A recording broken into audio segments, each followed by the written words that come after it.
que me ha ayudado a entender que si no se le incorpora el factor estratégico desde un inicio a las áreas de recursos humanos, las probabilidades de éxito o de llegar más fácil o más rápido o como tú quieras son menos o cuesta muchísimo más.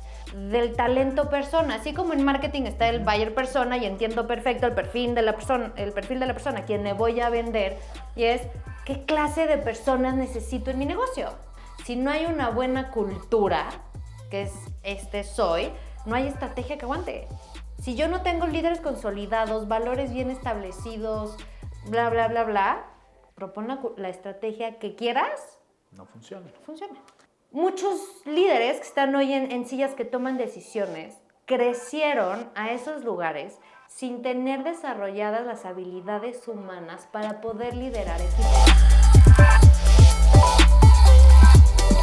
El talento humano es uno de los elementos más importantes dentro de una empresa para su crecimiento. Sin embargo, muy pocas empresas ven el área de recursos humanos como un área estratégica. Muchos los ven desde una perspectiva transaccional para despedir, contratar y correr, para pagar la nómina, entre otras cosas. El día de hoy vamos a hablar sobre recursos humanos desde un enfoque mucho más estratégico y para eso nos acompaña el día de hoy Jimena Ossío. Jimena, gracias por aceptar la invitación a Crecedorex el día de hoy. Muchísimas gracias, la verdad que encantada de estar aquí y de poder hablar y de compartir lo que más me apasiona, que es la gente, ¿no? Y cómo impactar en ella a través del área de recursos humanos. Exacto, y justo para hablar de gente, pues primero vamos a hablar de cómo ha sido tu trayectoria o tu proceso de crecimiento personal y cómo en consecuencia han crecido tus negocios. Híjole, pues mira, te puedo decir que empecé en recursos humanos por casualidad. La verdad lo confieso, nunca fui, y lo comparto mucho en mis conferencias, no fui como astronauta o como doctor, ¿no? Que ya nacen sabiendo a qué se van a dedicar, yo no. Pero sí siempre he tenido muy claro este gusto por servir a las personas, ¿no? Salgo de prepa sin tener idea, pero ni remota, me eché un mes o dos de negocios internacionales en la Náhuac del Norte, reprobé todos los exámenes del primer periodo, dije, no, esto no va por aquí, y de repente encuentro estas carreras de administración de restaurantes, hotelería, y dije, por ahí va, porque me gusta servir. Estudié la carrera y tal, y empecé mi vida profesional, por supuesto por los banquetes o prácticas profesionales que tenían que ver con mi carrera, pero ya ejercer más como recursos humanos fue en el primer año de banquetes, en donde estuve en contacto con los meseros, con las cocineras y con todo el personal que se necesita para montar un evento. Y ahí fue cuando dije, esto no está padre, ¿no? La friega que se ponen, los horarios que tienen versus lo que reciben como ingreso, ¿no? Y que empiezas a cuestionarte que algo no está bien y no me hace sentido. Y ahí empecé como a buscarle. Tuve un parteaguas en mi vida personal y empiezo con una empresa de limpieza. Entonces, en la empresa de limpieza, que ha sido una experiencia compleja, admiro a todos los que tienen empresas de limpieza, la crecí, me fue muy bien, tenía proyectos muy interesantes, pero vuelvo a lo mismo, ¿no? Todo lo que necesitaba la gente para estar mejor. Entonces ahí me certifiqué así a proyectos y demás, y en el camino me invitan a ser gerente en una firma consultora que se llama Mazars México, y ahí como gerente de recursos humanos, y ahí empieza ya mi trayectoria per se en el área, ¿no? Entrenándome, aprendiendo y viendo otra forma de gestionar al talento en un tema más corporativo, y empiezo a trabajar ahí, y ahí nace mi pasión ya per se de recursos humanos.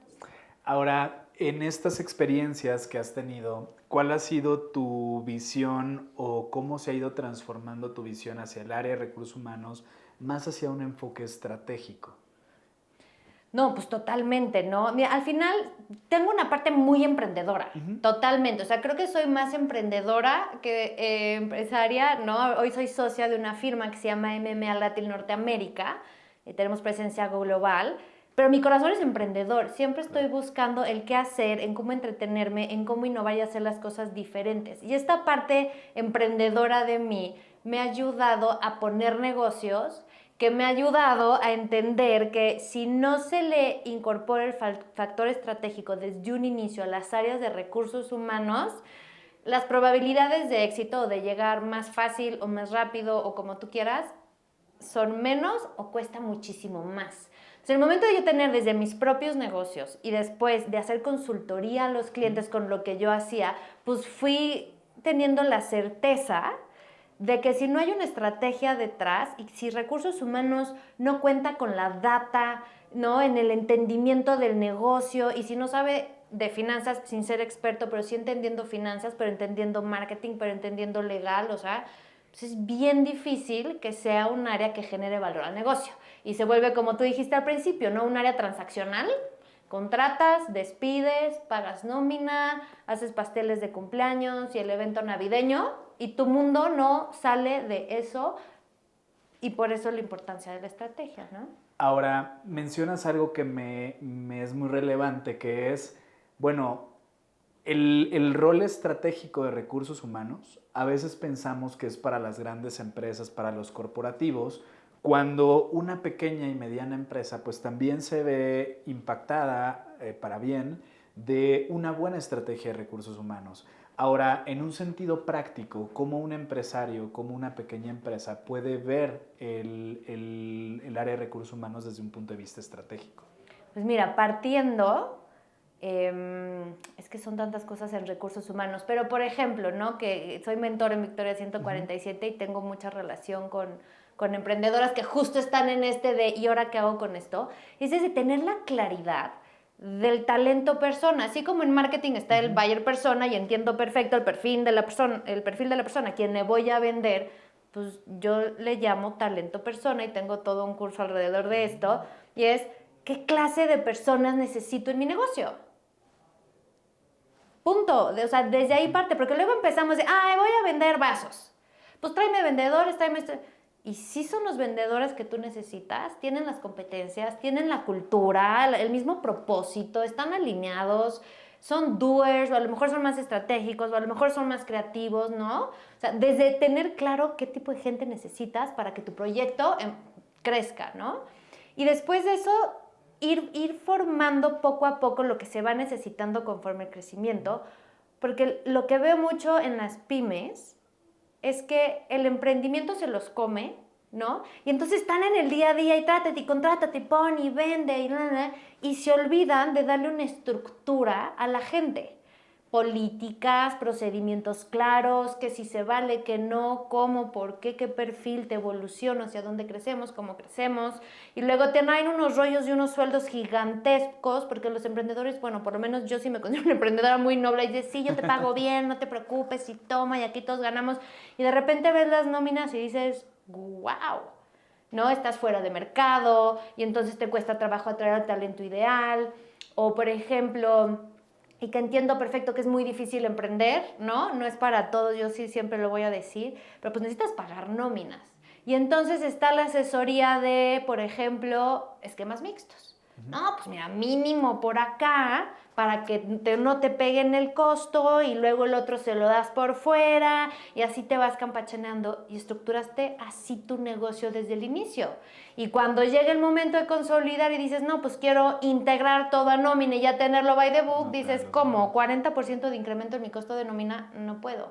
Entonces no está la visión estratégica desde el inicio de poder hacer las cosas bien para que tu negocio pueda crecer y soporte ese crecimiento en las diferentes vías, ¿no? Sí, y eso es muy valioso porque al final eso es algo que puede hacer que la empresa truene o se ponga en un estado de crisis, ¿no? Bueno, de que te suban el 40% de los costos de nómina de un mes para otro, pues es un impacto importante. Y creo que incluso el enfoque estratégico empieza por la definición de los puestos. Claro, porque luego ahí es donde ves estos puestos donde casi es el todólogo de la empresa y al no tener claridad de qué esperas de un colaborador, pues el colaborador es muy complejo que cumpla. Claro, ¿no? Y por eso está la rotación altísima y por eso hay muchos conflictos dentro de, o todo lo que tiene que ver con la experiencia del empleado y el ciclo de vida del empleado y todo esto, es que no hay claridad, vas creciendo como vas pudiendo y tienes talento increíble que le vas aventando tantas cosas porque puede que lo quemas.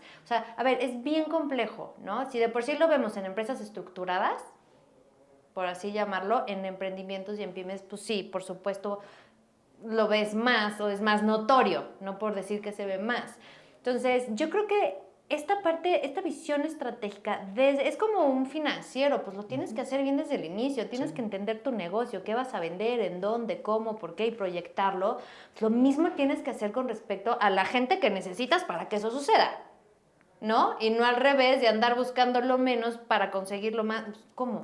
Sí, y que ¿no? sobre todo si no lo haces desde el inicio, luego ya más adelante es más complejo reestructurar. Y costoso. Y costoso, exacto. Ahora, imagínate que soy el empresario de una pequeña empresa que de alguna forma ha crecido y no tuvimos esa disciplina o ese enfoque estratégico desde el inicio. ¿Cuáles son los primeros pasos que yo tendría que empezar a dar como para volver a voltear a recursos humanos como un área estratégica?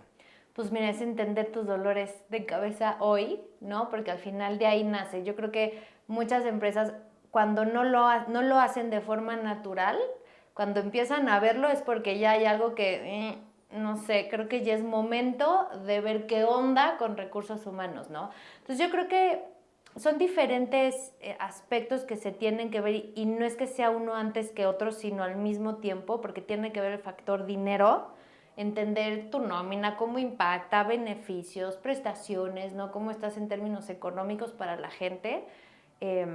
Por supuesto, el cómo se sienten y diagnosticar la percepción que tienen las personas de ti.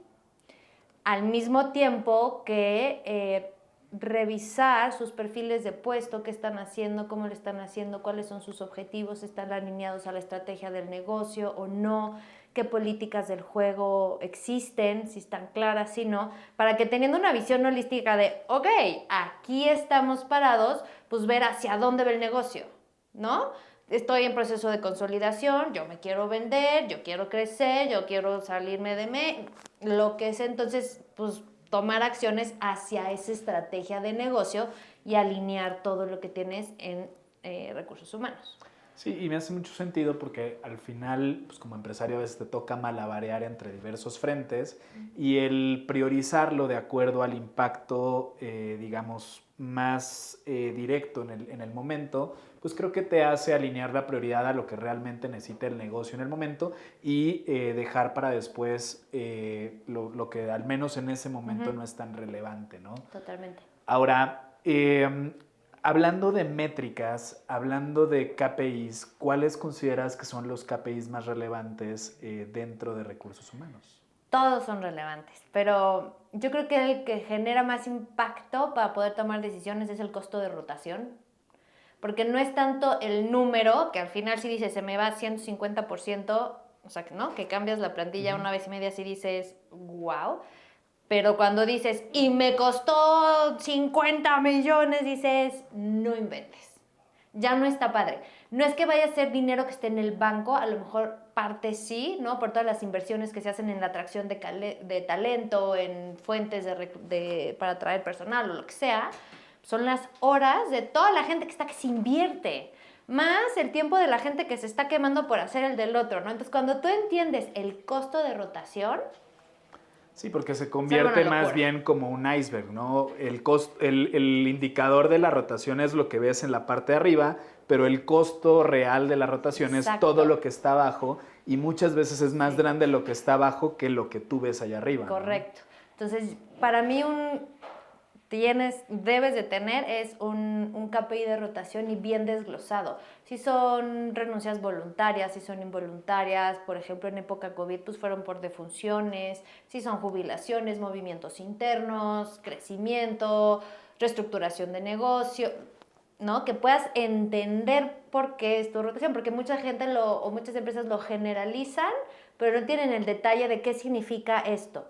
Y en dónde está mi área de oportunidad, porque cuando yo hago los diagnósticos, es lo que te contaba al principio, es como el chisme más delicioso, porque te metes a escuchar realmente lo que piensan las personas, pero lo segmentas por área, por género, por líder, por 300 cosas que puedes ver, y entonces sí están las correlaciones muy claras, y es que aquí nadie nos reconoce, por decirte algo muy, muy genérico, se convierte en la sucursal fulana, donde está el líder tal, el puesto tal, este número de personas de este grupo con estas características no se sienten reconocidas.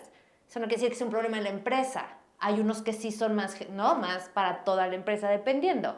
Pero entonces yo creo que esta parte es interesantísima y bien necesaria, ¿no? El poder ir entendiendo qué te duele para ver esos KPIs y poderlos ir estableciendo. Pero rotación es uno, la percepción, ¿no? La experiencia de empleado, ya sea que se mida por NPS, ¿no? Net Promoter Score, el que tú quieras, tener clara la percepción de la gente de ti, porque esa percepción es su realidad.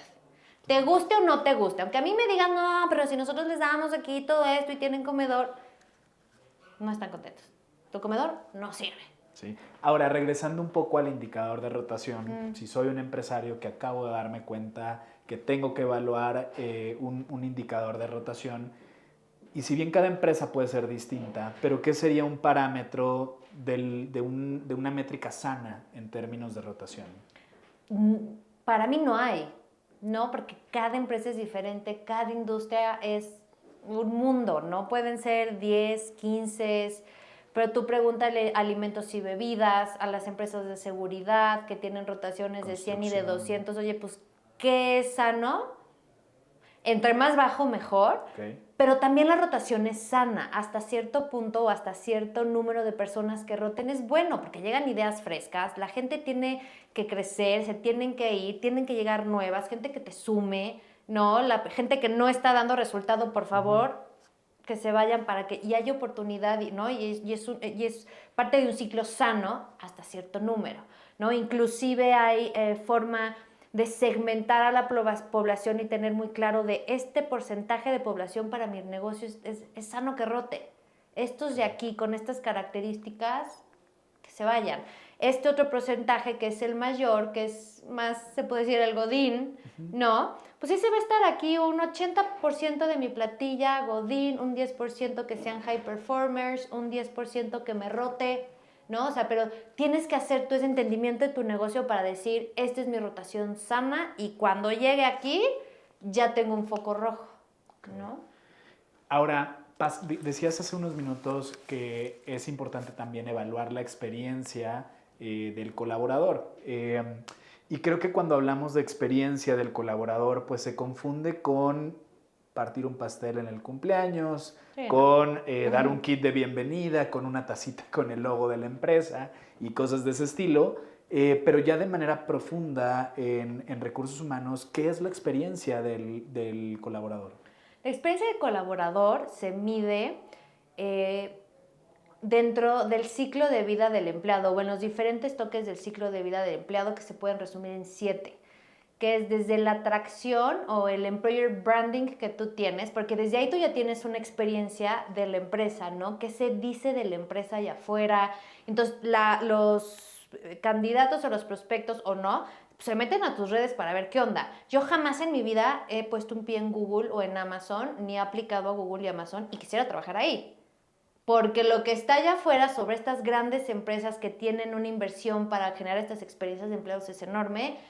Entonces, partimos desde esta parte de atracción. Y después viene reclutamiento y selección, contratación, onboarding, desarrollo y capacitación. Siempre se me va esta palabra. Engagement y luego el offboarding. Entonces, durante todas estas etapas del ciclo de vida, tú tienes que estar midiendo y escuchando cómo lo estás haciendo como empresa. ¿Cómo fue tu proceso de reclutamiento y selección? Hay empresas que los dejan esperando, no me vas a dejar mentir, horas, allá afuera. Ay, no, perdóname, estaba atrasada y mala experiencia. Claro. No les ponen un café, un té, un agua, ¿cómo estás? Respira, bienvenido, nada. Y mucho menos se preparan para una entrevista. Claro. Agarran tu currículum a la mera hora, ¿no? Y están, ya estoy viendo que estudia, o sea, ni siquiera saben quién están entrevistando. O en el proceso de contratación, nosotros como reclutadores lanzamos la vacante, por decirte un número de 15,000 pesos. Y llegan a contrataciones de, bueno, 12,000 pesos y a prueba 3 meses y si vemos que das resultados, entonces te damos tus 15, pero sí, pero no, pero el contrato no te lo doy porque pues no sé, o sea, dices, ¿qué es esto? ¿No? Me cambian mis condiciones. Capacitación y desarrollo, si no lo tienes y si no tenemos como personas y más las generaciones que gracias a Dios lo están empujando, es estas ganas de aprender, de crecer, de tener nuevos proyectos donde estoy y de aportar, pues se van. Y si aparte no me das las herramientas, pues ¿cómo le hago? Obvio, como colaborador, ¿no? Yo tengo la responsabilidad de capacitarme y por convicción propia y por propósito y por pasión, no estar esperando a que la empresa me dé para yo ser la mejor versión. Pero también la empresa debe de estar cuidando qué herramientas necesita la gente para que pueda desarrollarse y se quede aquí conmigo. Si no, se van a ir a buscar en donde puedan tener estas oportunidades de mejora, ¿no? Todo lo que tenga que ver con el engagement, ¿no? El compromiso de empleado, ¿qué estás haciendo para escuchar los beneficios, reconocimientos, ¿no? ¿Lo tengo o no lo tengo? Liderazgo, ¿qué me dices? Que va colgado hasta arriba de todo el ciclo, sí, ¿no? ¿Quiénes son esas personas que están influyendo en la gente? ¿Están inspirando o no? Porque es así de transaccional. ¿Son jefes o son líderes?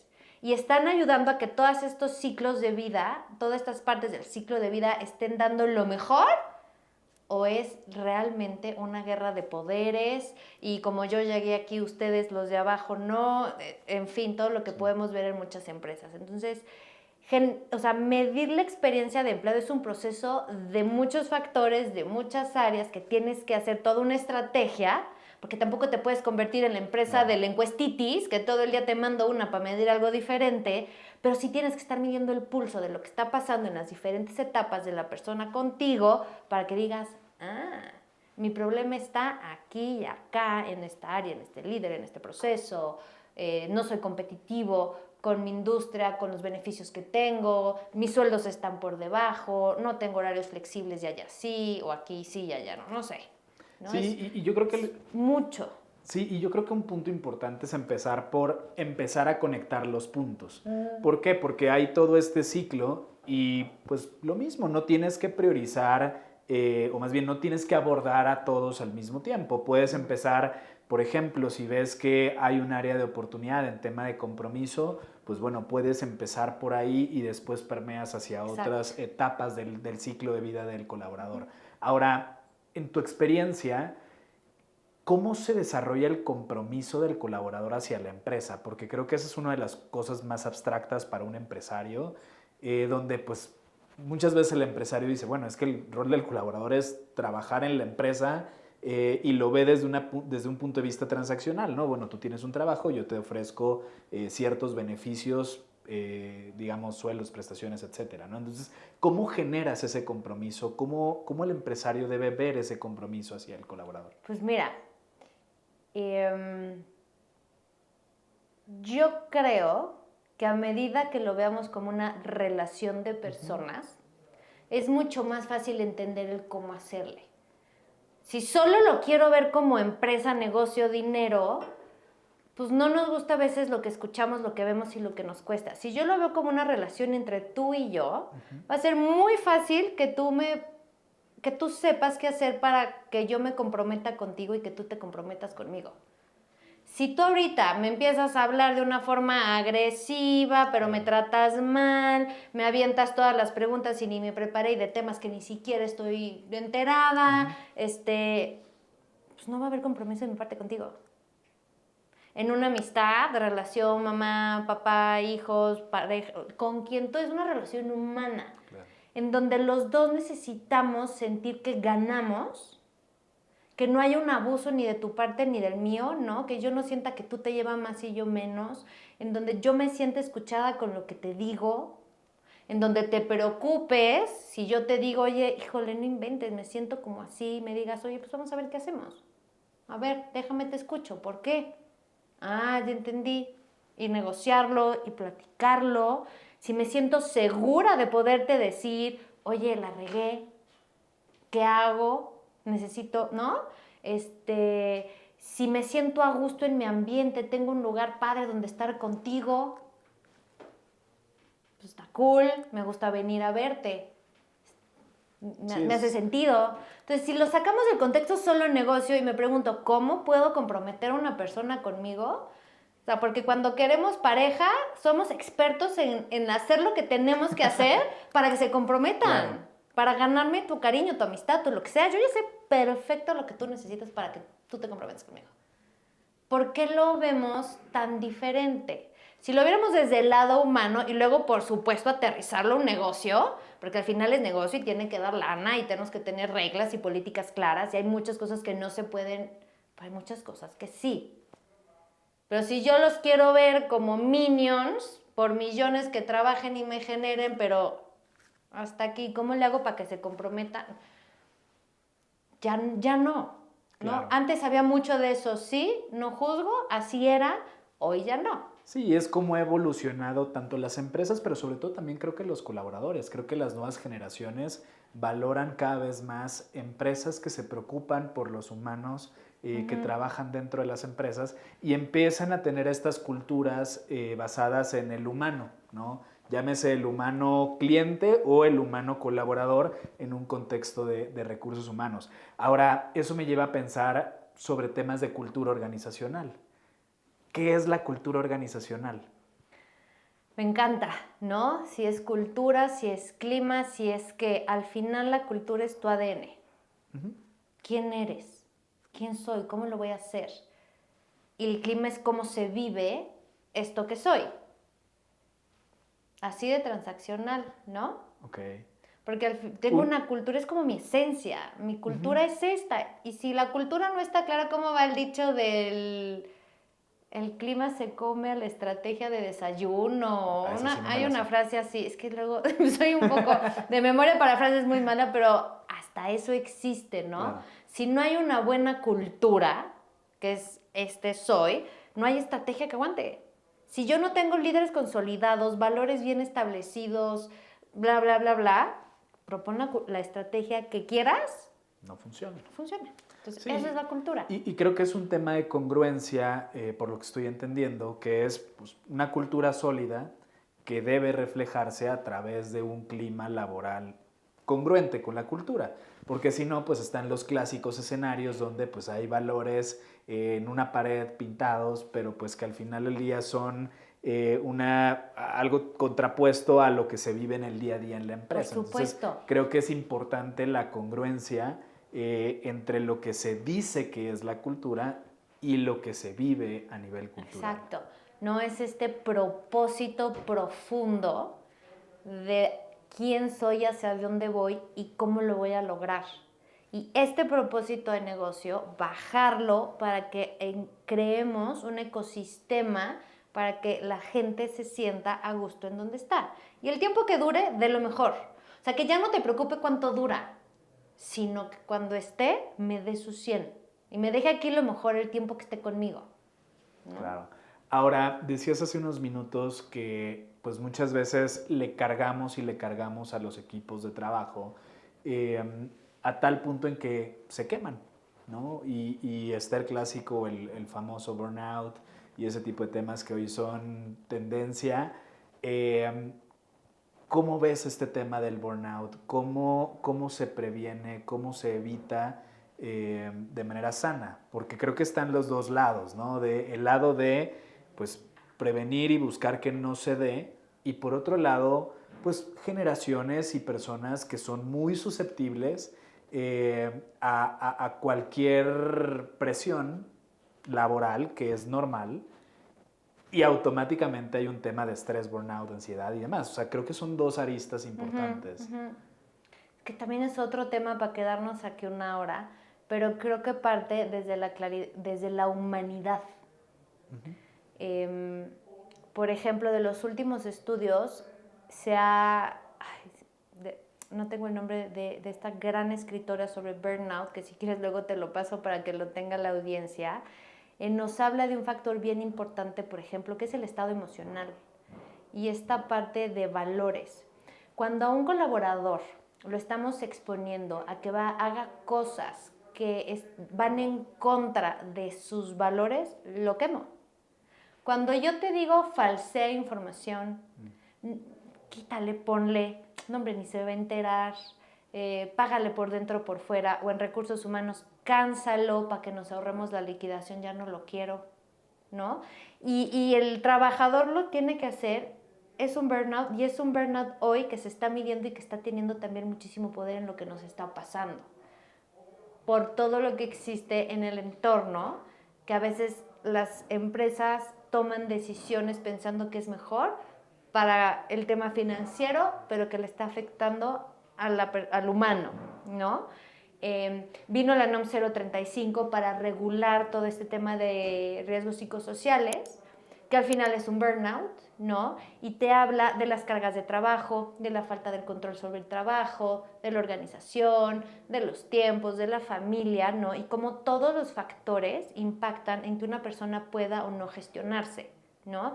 También es una parte de la persona, de inteligencia emocional, por supuesto, de conocerte, de estar seguro, de poner tus límites y de tu poder, ¿no? Decir qué, cómo y cuándo, pero es bien difícil cuando a una empresa le dices, claro, yo ya no, o sea, yo ya me voy.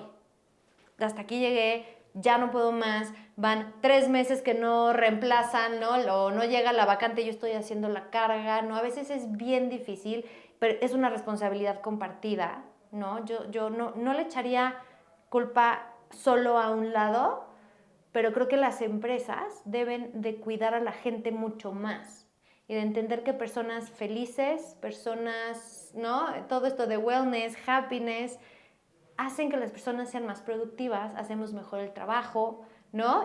Y rendimos más. Entonces, haciendo un diagnóstico de las cargas de trabajo, si están teniendo horas extras, por qué las están teniendo, si es una falta de herramientas, si es una falta de tecnología.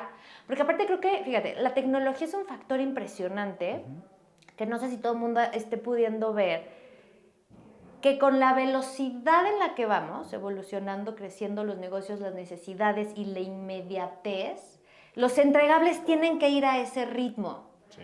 Y solo hay 8 horas al día. Las personas no pueden hacer las cosas a ese ritmo de cambio.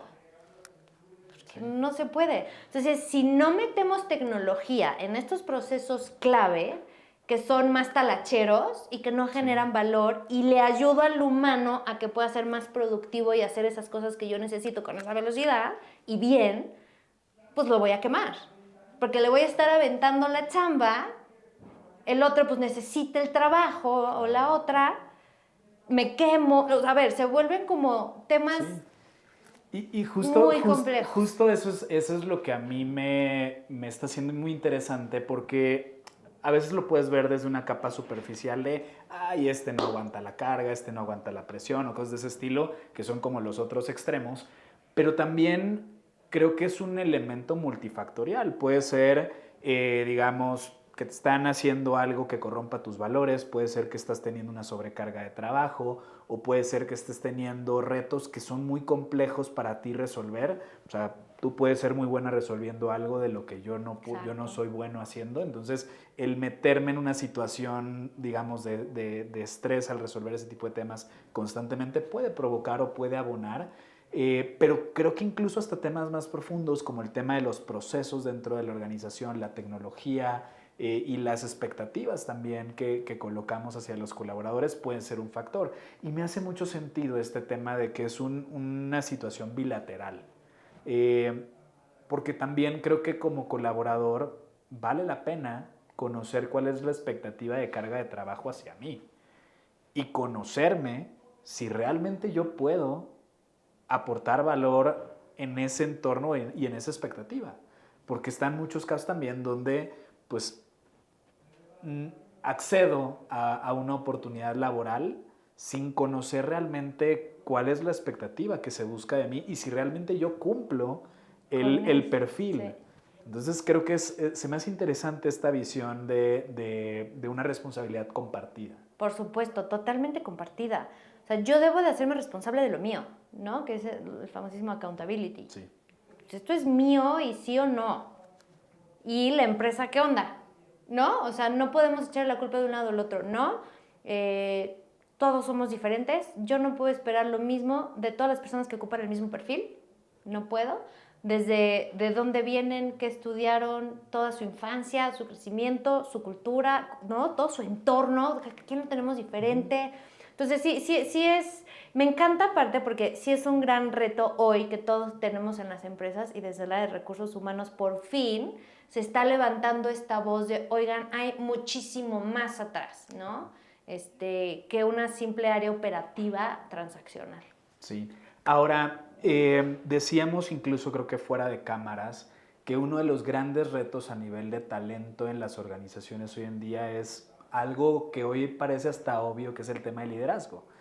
¿Cuál es el reto de fondo en términos de liderazgo en una organización? Pues mira, sin duda está comprobado que el liderazgo es clave para el éxito de las empresas y la obtención de resultados para los equipos de trabajo, sí o sí.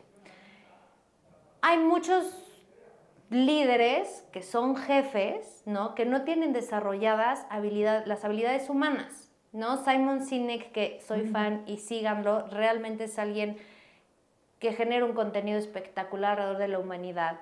Y ni siquiera él dice, no son ni soft skills, ¿no? Porque soft y hard se contraponen. Sí. Y las habilidades no se deben de contraponer. Tú tienes tus habilidades de hacer, ¿no? De cómo hago mi chamba y entonces qué necesito para ser un técnico en cámaras, reels y todo eso. Y quién tengo que ser para lograrlo. Cómo tengo que actuar, cómo tengo que comportarme, cómo tengo que gestionarme para poderlo hacer. Que estas son las soft o las habilidades humanas. Muchos líderes que están hoy en sillas que toman decisiones crecieron a esos lugares sin tener desarrolladas las habilidades humanas para poder liderar equipos. Y no inspiran, no desarrollan, no guían, ¿no? Y muchas veces tienen estos egos alzados de yo ya llegué aquí y como a mí me costó tanto trabajo y a mí nadie me enseñó nada y así es la vida, replican los modelos de aprendizaje que tuvieron. Que a mí no se me hace funcional, ¿no? Entonces, la crisis, yo creo, no sé si se llama crisis de liderazgo, pero el impacto que tienen hoy los líderes es mucho mayor y es más visible, ¿no? Y tenemos que apoyar a los líderes en las empresas a trabajar en el mindset que tienen. Hace rato que compartimos el tema de género y de equidad y de igualdad. Pues tiene que haber un mindset, un cambio de mindset en las personas que están liderando para poder realmente generar los cambios. Porque vuelva a lo mismo, así como si hay una mala cultura, la estrategia que sea no pega, pues si hay un mal liderazgo, tampoco, ¿no? Con un líder que no tengamos fuerte, se echa a perder cualquier cosa que tú quieras proponer. Ahora, todos estamos de acuerdo en que el liderazgo es importante, pero estando dentro de la organización, a veces puede ser complejo darnos cuenta de que hay un área de oportunidad en términos de liderazgo. ¿Cuáles podrían ser los síntomas con los que alguien podría detectar que hay un reto de liderazgo allí? Ok. Mira, de inicio hay mediciones de liderazgo y evaluaciones de liderazgo 360 y un chorro de herramientas que utilizamos para poder medir el liderazgo y entender la percepción de los equipos de trabajo versus el performance del líder, ¿no? Esa es una parte ya de data dura que podemos observar. También están los indicadores de rotación, en donde si tú sabes por qué se está yendo la gente y ahí encuentras que es por falta de reconocimiento, cargas de trabajo, bullying, mobbing, en fin, y detectas que de esa área las personas se están yendo por estas cosas, pues te vas directo al líder a decirle qué está pasando. Muchas veces lo que nosotros hacemos es poner un KPI de retención a los líderes para evaluar su performance. Y si tu KPI de retención o de desarrollo, de reconocimiento no lo estás dando, no, porque los tenemos que hacer responsables. He escuchado un sinfín de respuestas de, esa no es mi chamba, ese es de recursos humanos. Dices, pues si la gente no trabaja conmigo, trabaja contigo. Tú tienes que hacerte responsable de lo que significa ser líder. Si te quieres sentar en esa silla, necesitas hacer el trabajo completo, no nada más sentarte a cobrar, ¿no? Sí. Ahora, ¿cómo debe evolucionar este mindset que decíamos hace unos minutos? El líder debe evolucionar su mindset. ¿Cuál sería esa evolución? Mira, yo creo que hoy más que nunca es en el liderazgo humano, empático, vulnerable, ¿no? También creo que hay mucho tema alrededor de que no me vean y que yo soy como un roble y yo todo domino y yo todas puedo, no, sino la vulnerabilidad te permite generar conexiones mucho más profundas y cuando tus colaboradores ven que eres un humano cualquiera, que te equivocas, que lo aceptas, que lo comunicas, que lo exteriorizas, que te sumo, que hablamos, que nos comunicamos, se vuelve un ambiente seguro para ellos y se genera entonces o se empieza a generar mucho más lealtad y compromiso cuando un líder es vulnerable, es empático, escucha, está presente, genera los espacios para que tú te desarrolles y crezcas, pero todo viene desde el cambio del pensamiento, ¿no? Creo que trabajar en el yo, ¿no? Que mucho de lo que yo hago es trabajar primero desde ti. Porque por más que yo te llegue aquí a vender mi idea de vamos a cambiar el liderazgo de tu empresa, las cabezas son las que ponen el ejemplo, ¿no? Tengo también muchos clientes que me dicen, no, es que nuestro clima laboral está terrible, la rotación no la podemos controlar, no sé qué, y ya el dueño nos pidió que hiciéramos un diagnóstico de clima. Y mi pregunta inmediata es, ¿y está dispuesto a invertir en algo y cambiar algo o no? No, la verdad no. Nada más quieres saber qué onda y va a ver qué hacemos. Pues ni lo hagas. Ni lo hagas. Claro. Vas a quedar peor todavía. Porque les preguntaste y no hiciste nada. ¿No? Entonces es trabajar desde el yo como líder, quién soy, qué quiero, trabajar en todo mi bolsita de piedritas que he cargado y que tengo y qué tal, para estar en mi mejor versión, para entonces sí poder influir positivamente en la gente y transformar mi forma de liderar equipos. Y yo creo que el cambio empieza con ver que somos una empresa constituida a base de personas, que somos una empresa humana y tratarnos de humano a humano más allá de los roles, más allá de los puestos y a partir de ahí pues entender cuáles son las necesidades, cuáles son las expectativas de las personas allá afuera. Para mí ese sería un buen primer comienzo. Por supuesto. Y con esto pues llegamos a una sección de la conversación que le llamamos decisiones de negocio.